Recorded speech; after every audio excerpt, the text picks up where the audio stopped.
Lendo a Bíblia em um ano. Dia 91. Primeira leitura. Deuteronômio, capítulo 18, versículo 1, ao capítulo 20, versículo 20.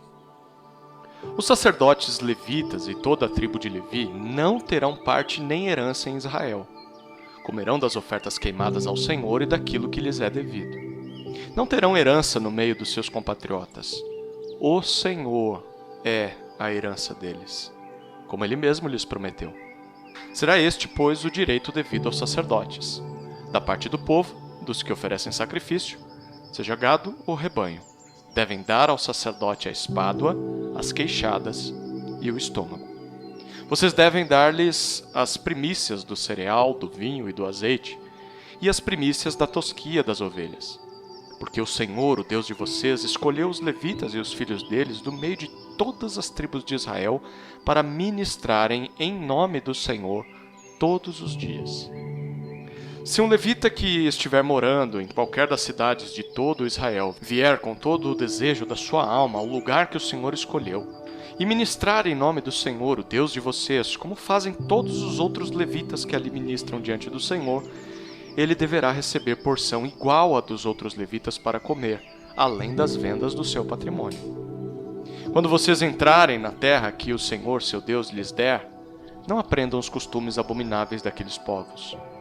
Que não exista entre vocês ninguém que queime o seu filho ou a sua filha em sacrifício, nem que seja adivinho, prognosticador, agoureiro, feiticeiro, encantador, necromante, praticante de magia, ou alguém que consulte os mortos.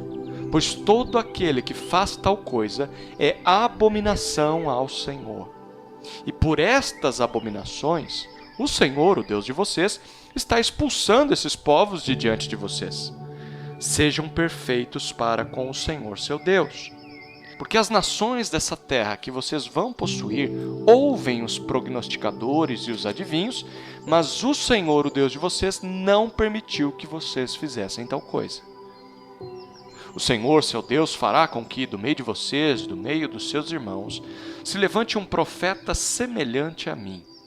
A ele vocês devem ouvir. Porque isso foi o que vocês pediram ao Senhor, seu Deus, em Horebe, no dia em que o povo estava reunido. Vocês disseram: não nos faça ouvir de novo a voz do Senhor nosso Deus, nem ver este grande fogo para que não morramos. Então, o Senhor me disse: eles estão corretos naquilo que disseram. Farei com que se levante do meio de seus irmãos um profeta semelhante a você, em cuja boca porei as minhas palavras, e ele lhes falará tudo o que eu lhe ordenar. De todo aquele que não ouvir as minhas palavras que ele falar em meu nome, disso lhe pedirei contas. Porém, o profeta que tiver a presunção de falar alguma coisa em meu nome, algo que eu não mandei que falasse, ou que falar em nome de outros deuses, esse profeta deve ser morto. Se vocês pensarem: como conheceremos a palavra que o Senhor não falou? Saibam que, quando esse profeta falar em nome do Senhor, e a palavra dele não se cumprir, nem acontecer o que ele profetizou, esta é uma palavra que o Senhor não falou. Tal profeta falou isso com presunção. Não tenham medo dele. Quando o Senhor, seu Deus, eliminar as nações cuja terra dará a vocês, e quando vocês desalojarem essas nações e morarem nas cidades e nas casas deles, separem 3 cidades no meio da terra que o Senhor, seu Deus, dará a vocês para que dela tomem posse. Preparem o caminho e dividam em 3 partes a terra que o Senhor, seu Deus, lhes dará por herança. E isto será para que nelas se refugie todo homicida. Este é o caso do homicida que nelas se refugiar para que salve a sua vida. Aquele que involuntariamente matar o seu próximo, a quem não odiava. Assim, se alguém entrar com o seu próximo na floresta para cortar lenha, e manejando com impulso o machado para cortar uma árvore, o ferro saltar do cabo e atingir o seu próximo, e este morrer, aquele homem poderá se refugiar numa dessas cidades e salvar a sua vida. Isto para que o vingador do sangue não persiga o homicida quando ficar furioso, e o alcance por ser longo o caminho e lhe tire a vida, porque não merece morrer, pois não o odiava. Portanto, ordeno a vocês que separem 3 cidades. Se o Senhor seu Deus ampliar o território de vocês, como jurou aos pais de vocês, e lhes der toda a terra que prometeu a eles, desde que vocês guardem e cumpram todos estes mandamentos que hoje lhes ordeno, amando o Senhor seu Deus e andando nos seus caminhos todos os dias, então vocês devem acrescentar mais 3 cidades além destas 3, para que não se derrame sangue inocente na terra que o Senhor seu Deus lhes está dando por herança, pois vocês seriam culpados da morte de homens inocentes. Mas, se houver alguém que odeie o seu próximo, arma-lhe ciladas, levanta-se contra ele e o mata, e então se refugia numa dessas cidades, os anciãos da sua cidade mandarão tirá-lo dali e entregá-lo na mão do vingador do sangue para que seja morto. Não olhem para ele com piedade. Pelo contrário, exterminem de Israel a culpa do sangue inocente para que tudo vá bem com vocês. Não mudem os marcos de divisa do seu próximo, que os antigos fixaram na herança de vocês, na terra que o Senhor seu Deus lhes dá para que dela tomem posse. Uma só testemunha não poderá se levantar contra alguém por qualquer iniquidade ou por qualquer pecado, seja qual for que cometer. Pelo depoimento de 2 ou 3 testemunhas se estabelecerá o fato. Quando se levantar testemunha falsa contra alguém, para o acusar de alguma transgressão, então os 2 homens que tiverem a demanda se apresentarão diante do Senhor, diante dos sacerdotes e dos juízes que houver naqueles dias. Os juízes examinarão o caso com cuidado, e se a testemunha for falsa e tiver testemunhado falsamente contra o seu irmão, receberá o castigo que tinha em vista para o seu irmão. E assim exterminarão o mal do meio de vocês, para que os que ficarem ouçam, temam e nunca mais tornem a fazer semelhante mal no meio de vocês.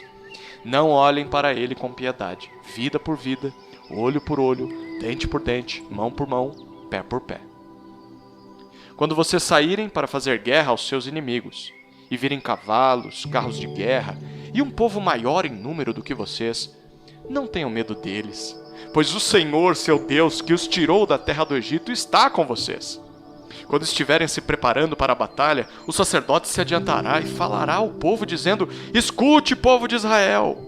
Hoje vocês estão se preparando para lutar contra os seus inimigos.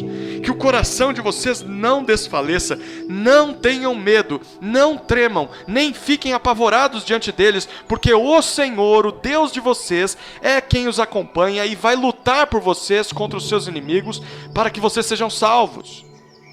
Os oficiais falarão ao povo, dizendo: Existe aqui entre nós alguém que construiu uma casa nova e ainda não a consagrou? Vá, volte para casa, para que não morra na batalha e outro tenha que consagrar a casa. Existe aqui entre nós alguém que plantou uma vinha e ainda não colheu as uvas? Vá, volte para casa, para que não morra na batalha e outro venha desfrutar da vinha. Existe aqui entre nós algum homem que contratou casamento com uma mulher e ainda não a recebeu como esposa? Vá, volte para casa, para que não morra na batalha e outro homem a receba como esposa. E os oficiais continuarão a falar com o povo, dizendo: Existe aqui entre nós algum homem medroso e de coração tímido?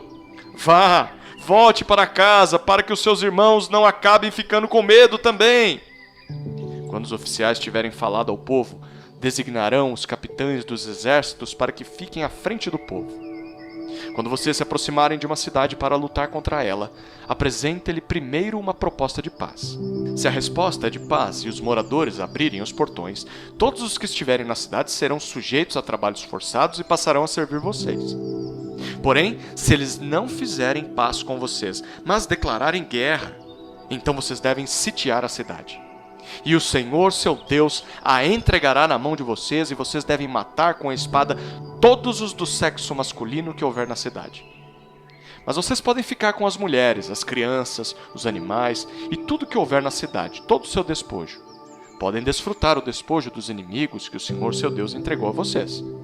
Façam assim com todas as cidades que estiverem longe de vocês, que não forem das cidades destes povos. Porém, das cidades destas nações que o Senhor seu Deus lhes dá como herança, não deixem ninguém com vida.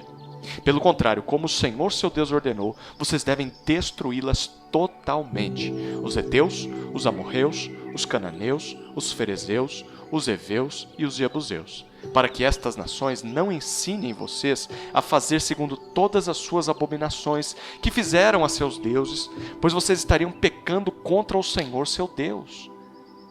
Quando sitiarem uma cidade por muito tempo, lutando contra ela para a tomar, não destruam as árvores, cortando-as com machado, porque vocês podem comer dos seus frutos. Por isso não cortem as árvores. Será que as árvores do campo são pessoas, para que fiquem sitiadas por vocês? Mas as árvores cujos frutos vocês sabem que não são comestíveis, essas vocês podem derrubar e cortar, para com elas cercar a cidade que está em guerra contra vocês, até que seja conquistada. Segunda leitura. Lucas, capítulo 9, versículos 28 a 50. Cerca de 8 dias depois de proferidas estas palavras, Jesus levou consigo Pedro, João e Tiago e subiu ao monte com o propósito de orar. E aconteceu que, enquanto ele orava, a aparência do seu rosto se transfigurou e a roupa dele ficou de um branco brilhante. E eis que 2 homens falavam com ele. Eram Moisés e Elias, que apareceram em glória e falavam da morte de Jesus que ele estava para cumprir em Jerusalém. Pedro e seus companheiros estavam caindo de sono, mas conservando-se acordados, viram a glória de Jesus e os 2 homens que estavam com ele.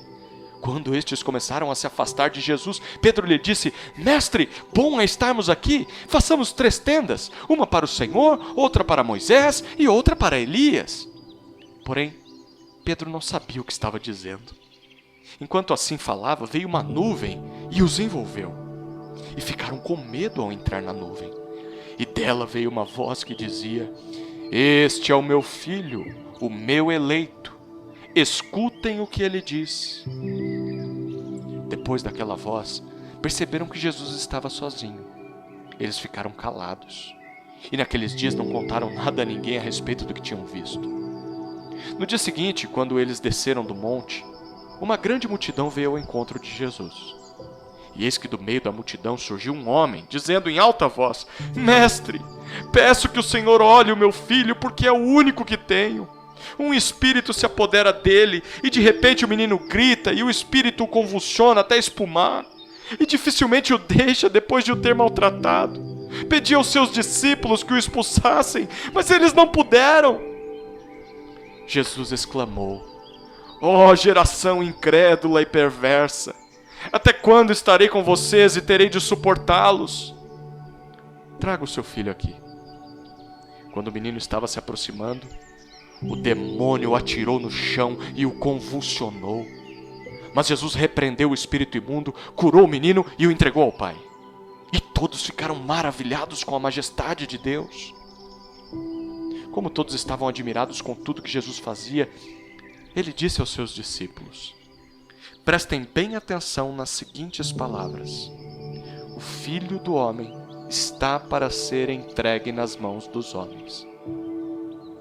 Eles, porém, não entendiam isso, e lhes foi encoberto, para que não o compreendessem, e temiam fazer perguntas a Jesus a respeito deste assunto. Surgiu entre os discípulos uma discussão sobre qual deles seria o maior.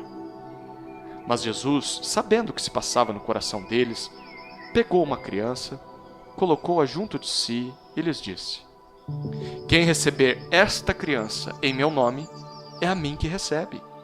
E quem receber a mim, recebe aquele que me enviou. Porque aquele que for o menor de todos entre vocês, esse é que é grande. João tomou a palavra e disse: Mestre, vimos certo homem que expulsava demônios em seu nome, mas nós o proibimos de fazer isso, porque não segue conosco. Mas Jesus lhe disse: Não proíbam, pois que não é contra vocês, é a favor de vocês. Terceira leitura. Salmos, capítulo 73, versículos 1 a 28. Salmo de Asaf. De fato, Deus é bom para com Israel, para com os de coração limpo. Quanto a mim, porém, quase me resvalaram os pés. pouco faltou para que se desviassem os meus passos, pois eu invejava os arrogantes ao ver a prosperidade dos maus. Para eles não há preocupações, o seu corpo é forte e sadio. Não partilham das canseiras dos mortais, nem são afligidos como os outros. Por isso, a soberba os cinge como um colar, e a violência os envolve como um manto. Os olhos saltam-lhes de tanta gordura, do coração deles brotam fantasias, zombam e falam com maldade, falam da opressão com arrogância. Abrem a boca para falar contra os céus, e a língua deles percorre a terra.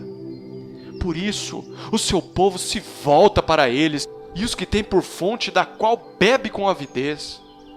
Eles dizem: como Deus ficará sabendo? Por acaso o Altíssimo tem algum conhecimento? Eis que estes são os ímpios, e sempre tranquilos aumentam as suas riquezas.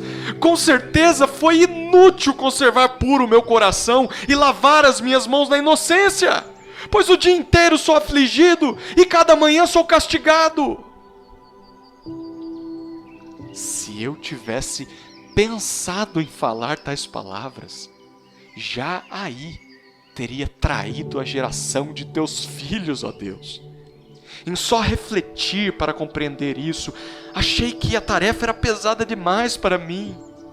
Até que entrei no santuário de Deus e descobri qual seria o fim deles. Tu certamente os pões em lugares escorregadios e os fazes cair na destruição. Como são destruídos num instante, são totalmente aniquilados de terror. Como acontece com o sonho quando alguém acorda, assim, ó Senhor, ao despertares, desprezarás a imagem deles. Quando meu coração estava cheio de amargura e o meu íntimo se comoveu, eu estava embrutecido e sem entendimento. Era como um animal diante de ti. No entanto, estou sempre contigo. Tu me seguras pela minha mão direita. Tu me guias com o teu conselho e depois me recebes na glória. Quem tenho eu no céu além de ti? E quem poderia eu querer na terra além de ti? Ainda que a minha carne e o meu coração desfaleçam, Deus é a fortaleza do meu coração e a minha herança para sempre. Os que se afastam de ti certamente perecerão. Tu destróis todos os que são infiéis para contigo. Quanto a mim, bom é estar perto de Deus. Faço do Senhor Deus o meu refúgio, para proclamar todas as suas obras. Quarta leitura. Provérbios, capítulo 12, versículo 10. O justo cuida dos seus animais, mas o coração dos ímpios é cruel.